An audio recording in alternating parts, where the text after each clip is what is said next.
Hello and welcome to the Wrestling Group. I'm your host, Matt, and for today's video, we will be doing my NXT Roadblock predictions.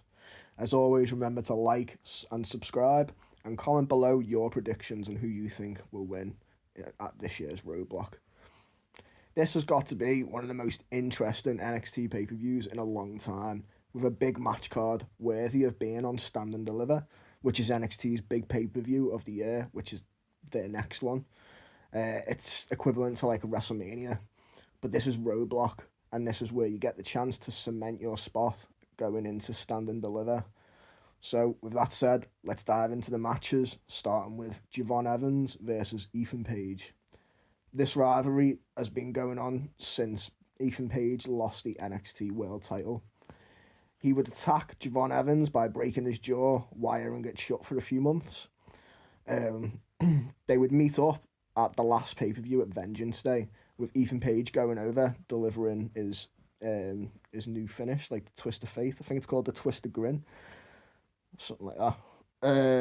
And then on the next NXT, Page would interrupt Ricky Saint's contract signing, which Javon Evans would blindside Ethan Page, showing that the rivalry wasn't over yet. The rivalry would become more heated over the weeks leading up to Roadblock. Their last match at Vengeance Day was good, so I don't think they would disappoint again in this matchup. I think Javon Evans will win the match, and I think it'll end the rivalry, or maybe doing a 1-1 and continuing on and Stand and Deliver. But I feel like maybe they should do like a ladder match, to be honest, and I feel like maybe these two people could go into that instead. It just make more sense. But yeah, Javon Evans, that's who I think is going to win this match. The Hardy Boys, Jeff Hardy and Matt Hardy versus Fraxium, Axiom and Nathan Frazier for the TNA World Tag Titles. This TNA partnership so far has been great in my eyes. I'm enjoying seeing the crossovers, with Jordan Grace starting it all last year, unless you maybe go back a few years ago and consider Mickie James coming back in the Royal Rumble as the TNA Knockouts champion.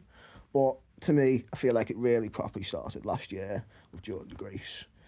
Now we're seeing all kinds of wrestlers on both NXT and TNA, hopefully leading up to a Worlds Collide.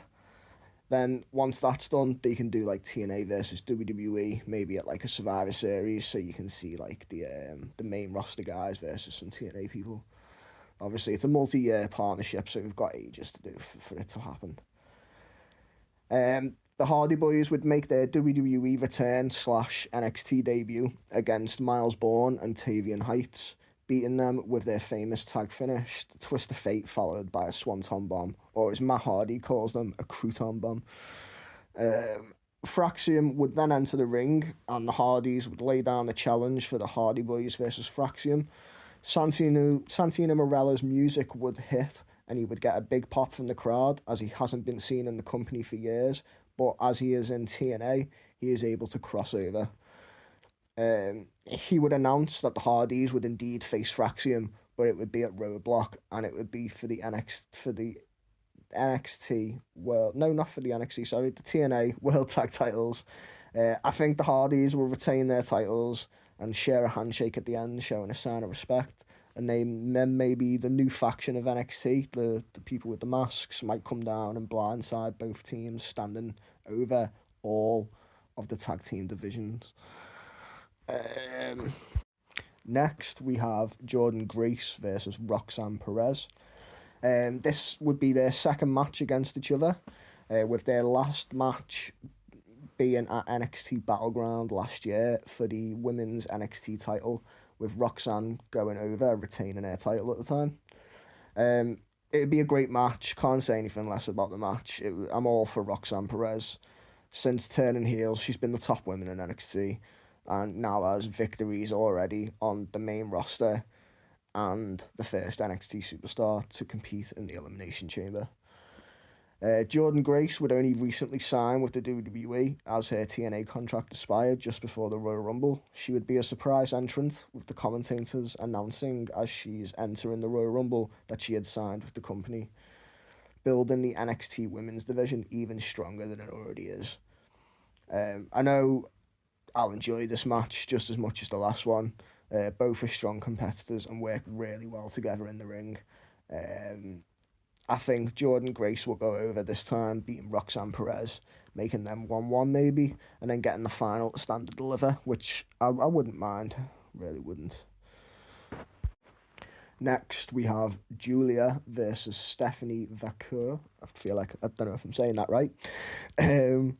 Title for title, Women's North American Championship versus the Women's NXT World Championship. This match is one that no one thought would come so soon, with both of these women only recently winning their championship titles, with Julia being the Women's NXT Champion and Stephanie being the Women's NXT North American Champion. There is suspicion that Julia is working an injury at the moment and may need time off to recover. But I don't think that'll stop this match being an instant classic at all. We may not have wanted this match so soon, but we certainly will not be let down, with both of these women being two of the best female wrestlers in the world today. I think this match will end in a draw, though. I think Jordynne Grace might maybe come down and attack both of them, turning heel, as we do need a big heel woman in the NXT.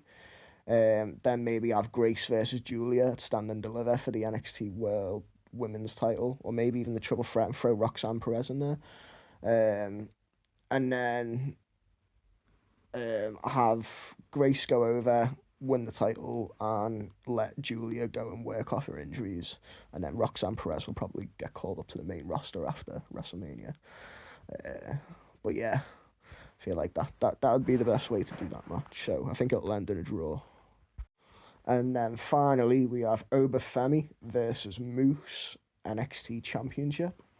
This is another NXT TNA crossover match, being for the NXT World Championship. Obafemi defends against the TNA X Division champion, Moose. These are two of the top guys in their division, with both showing up on each other's brands over the weeks. Moose would have his debut match against Lexus King, defending his X Division title on NXT. Moose would retain, delivering a spear to him. And then Oba would appear on TNA last Thursday to have a standoff with Moose, to only be attacked by the system and their security. Oba would then take all of them out like it's nothing, but then would be met with a spear from the X Division champion. And then he would hold up both of the titles, making a statement that he will win the NXT World Championship. I think the winner of this match will be Obafemi. I don't think any titles should change just yet between TNA and NXT. If any do, they have years to do that. I'm all for Obafemi at the moment. He's exactly what NXT needs as a world champion right now, until their men's division gets as strong as their women's division. So yeah, Obafemi is my prediction for this match. So there you have it. They're my predictions for NXT Roadblock. Let me know what you think in the comments below. And as always, remember to like and subscribe and to be notified when we upload new videos. I've been Matt from the Wrestling Group. Thanks for watching.